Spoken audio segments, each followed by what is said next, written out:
Hey everybody, what up though? It's your homie, the one and the only Brian the Brainiac.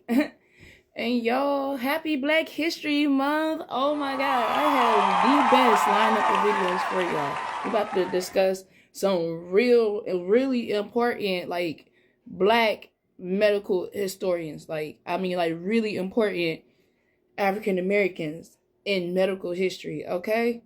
Are y'all ready for this? Let's go. Now, what if I told y'all that one of the most important people in heart transplant history wasn't even allowed to be called a doctor?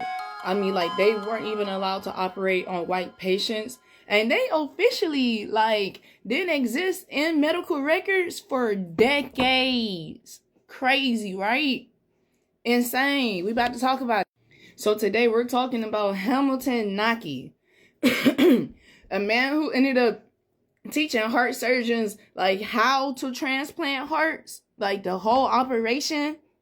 Yeah, he had no medical degree, no textbooks named after him, no hospitals named after him, I don't think. And for most of his life, he didn't even get any credit. Why?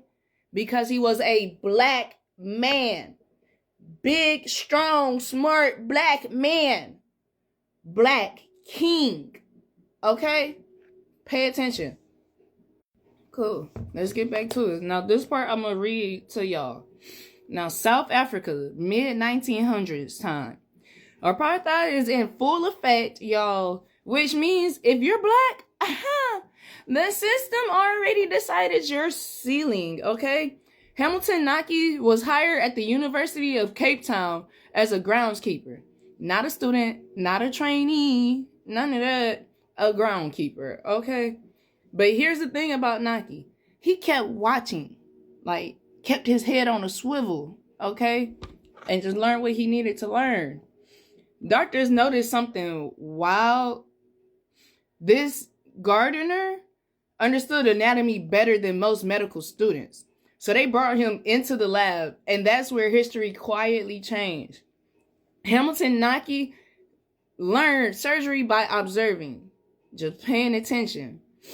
He mastered vascular suturing, performed hundreds of heart transplants on animals, helped develop the exact techniques later used on humans. At one point, white surgeons, fully licensed, fully respected, were being trained by him. He had to teach them how to do their job. Come on now. Y'all didn't want to give him no credit. Come on now. Crazy. But I'm just saying, let me repeat that for the people in the back, because y'all understand how, worked up I'm getting about this. What? He was a black man with no formal degree, okay? No college, university, none of that. He's teaching heart surgery. In apartheid South Africa. Stop playing with me. That boy went on. What? He did that. He's just, that's not talent, honestly. That's genius under pressure, okay? You gotta lock in and just, stay confident in yourself. Now, here's where things get twisted. In 1967, the world celebrates the first successful human heart transplant led by Christian. I said it like that because he has two A's at the end of his Christian, so it's Christian Barnard. Hamilton Naki did not perform that surgery on the human patient, but the skills, method, and training that made it possible, yeah, that's him. That's all him. That's him, okay? Now, because of the apartheid laws, he couldn't be credited, okay? He couldn't scrub in on human patients. He couldn't legally touch white patients, even if they on the verge of dying. He can't touch them because of the racial laws, the racist laws, the bias laws, emphasis, okay? So the system used his brilliance, then erased his name, basically. So we need to just remember his name, Hamilton Naki, and just keep the storytelling going, okay? That's why I'm here today. Now, later in life, much later, Hamilton finally received national honors, public recognition, and honorary medical degree. But by then, he had already spent decades being underpaid, undercredited, and locked out of the very profession he helped advance.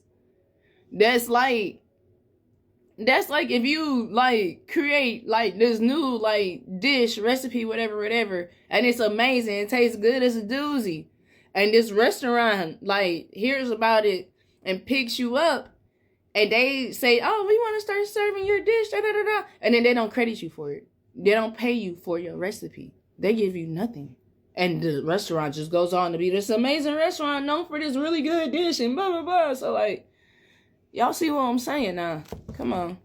Even more so, to show you how much of a good person he was, he once said that he never felt bitter about the whole situation.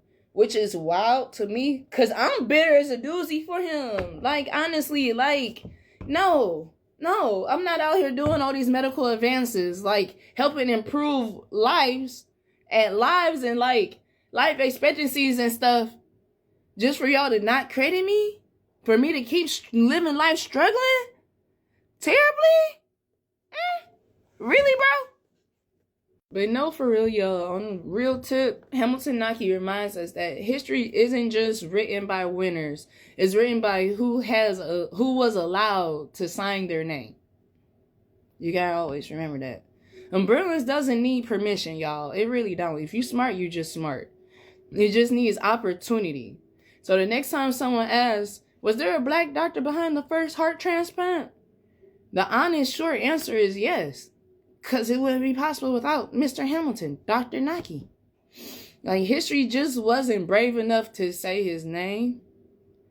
So, y'all say it with me. Hamilton Naki.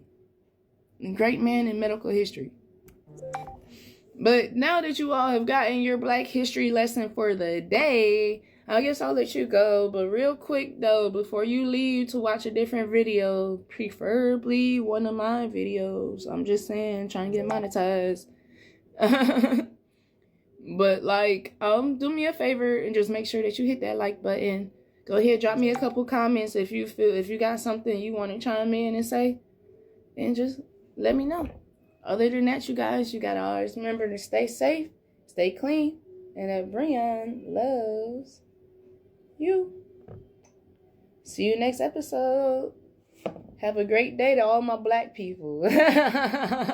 Y'all don't cancel me for that.